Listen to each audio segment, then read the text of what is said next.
Galing! Salamat. Galing! Salamat. Magkaka-eskwela nga kayo. Wow, kulot! Huwag kang ambasag trip! Oo nga. Kulot, laking tuwa nga namin nung narinig namin mag-aaral ulit si Kulit. Salamat ha. Maraming salamat talaga sa inyo. Tsaka kulot, alam mo ba? Libre na lang ngayon ng scholarship. Scholarship. Alam mo, ang stricto mo sa pag-pronoun. Pronounce. Pronouns. Ano ba yan, kulit? Sabihin na natin, gumana nga yung pagpeke mo ng diploma. O paano ka sasagot sa eskwela? May plano na kami!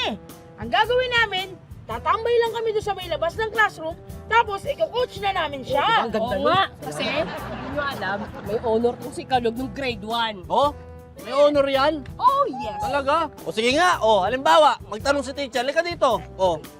Halimbawa lang, magtanong si teacher. Saan nagsimula ang katipunan?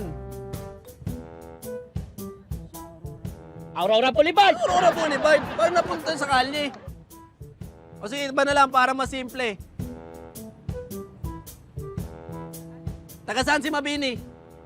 Taga saan? Si Mabini? Oh, Saan si Mabini? Ermita. Ermita! Ermita, bakit puro kalye ang sagot nyo? Ba't bang yabang mo? O bakit?